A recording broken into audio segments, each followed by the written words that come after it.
existem outras unidades de armazenamento que também podem realizar a função de memória secundária do teu computador, ou memória de massa, ou ainda memória auxiliar.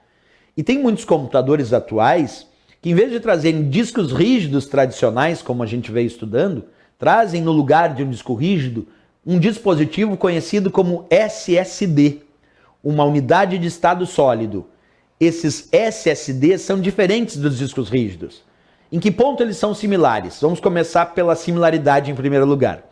Disco rígido é memória secundária. O SSD também é memória secundária, porque não é a principal. Disco rígido é periférico de entrada e saída. Pois bem, o SSD também é um periférico de entrada e saída, porque eu posso gravar os meus arquivos no SSD e posso ler os meus arquivos do SSD. Então ele também é memória secundária, memória auxiliar e também memória de massa, porque pode armazenar um grande volume de dados. Esse é o primeiro detalhe comparativo. Bem, agora vamos às diferenças. Um SSD é dito dispositivo de armazenamento eletrônico ou dispositivo de armazenamento eletroeletrônico. Por que o SSD não é magnético como o disco rígido? Porque aqui dentro do SSD não tem discos girando a rotações por minuto ou RPM. Aqui não tem partes móveis dentro do SSD, quer dizer, não tem discos.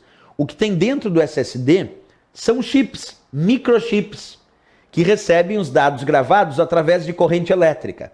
Se a corrente elétrica que grava, lê e armazena os dados aí dentro do SSD, nós podemos concluir que ele é um dispositivo de armazenamento eletrônico ou eletroeletrônico. Não é um dispositivo de armazenamento magnético. Quem tem armazenamento magnético é o disco rígido. Vou repetir. O SSD não tem partes móveis, não tem discos, tem microchips. E para gravar dados no SSD, o sistema usa corrente elétrica e grava esses dados lá naquele microchip, lá naqueles microchips. E depois também faz a leitura e até o apagamento desses dados, se assim for desejado. Então ele é um dispositivo de armazenamento eletroeletrônico, porque ele é construído em circuito integrado, em microchips. Perfeito. Só que um detalhezinho, ele é muito mais rápido que o disco rígido. Se eu comprar um computador que tenha SSD no lugar de disco rígido, eu vou perceber que o meu computador acessa os arquivos, grava esses arquivos de forma bem mais rápida se comparado a um disco rígido, um HD tradicional. Porque o SSD é mais rápido que o disco rígido para gravar e ler dados. Professor, mas que vantagem então? Eu quero um SSD, porque ele é mais rápido que o disco rígido, mas ele é muito mais caro também. Se eu for comparar um SSD com um disco rígido, um SSD é muito caro no seu custo por byte. O disco rígido é mais barato. Então, o disco rígido é mais lento? É, mas é mais barato no custo por byte. O SSD é mais rápido? É, mas é mais caro no custo por byte. E aqui eu ainda coloco outras coisas, ele não tem partes móveis. O disco rígido tem partes móveis. Então, esse aqui consome menos energia do sistema para gravar e para ler os dados. O disco rígido precisa girar aqueles discos em alta rotação, o que precisa de muita energia, gasta muita energia do sistema. Então olha quantas vantagens do SSD. Ele é mais rápido, o SSD é, vamos dizer assim, mais caro? É, professor, isso é uma desvantagem, é verdade, ele é mais caro, então ele tem uma desvantagem.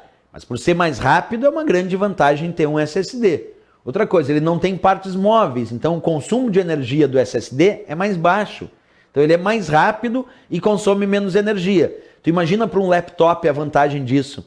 Isso pode fazer, se eu tenho um laptop ou um notebook com o SSD, ele vai acessar os dados mais rápido e vai economizar mais energia da bateria do meu notebook, do meu laptop, que vai ficar muito mais tempo ligado na bateria sem precisar recarregar. Isso é interessante. Como ele é muito caro, a capacidade de armazenamento usual dos SSDs giram ainda em torno da casa dos gigabytes. Embora já tenhamos SSDs na casa dos terabytes. Mas aí fica muito caro. Um SSD de 1 terabyte a valores atuais pode chegar até a R$2.000, R$3.000. Muito caro, professor. Mas um SSD mais simples pode ser lá de R$300, mas aí tem uma baixa capacidade de armazenamento. Então, capacidade de armazenamento de SSD pode ser de 32, 64, 128, 256, 480 GB, 960 GB, pode chegar até a casa dos terabytes.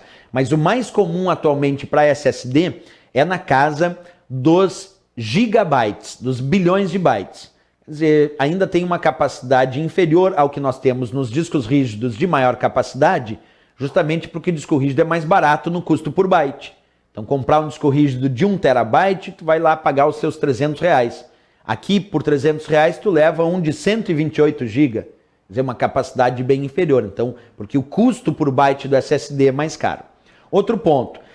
Os SSDs utilizam normalmente uma memória chamada memória flash, que é aquela mesma memória que tu utiliza no teu pendrive. Então, quando nós pensamos no SSD, o mais comum é que ele utilize memória flash. Pode apresentar porções de memória RAM também, dependendo do SSD, para armazenar dados temporariamente. Pode, mas o comum mesmo é que um SSD tenha memória flash. Portanto, para efeito de resposta de provas de concurso, o SSD, se ele perguntar que tipo de memória o SSD utiliza, é a mesma memória do pendrive, a chamada memória flash. Memória RAM pode ter um pouquinho, mas a grande parte da memória de um SSD, claro, é a memória flash e é isso que tem que ser lembrado para a prova. E sempre lembrando a dica também que ele não tem partes móveis, por isso economiza mais energia e também acaba sendo mais resistente a impactos.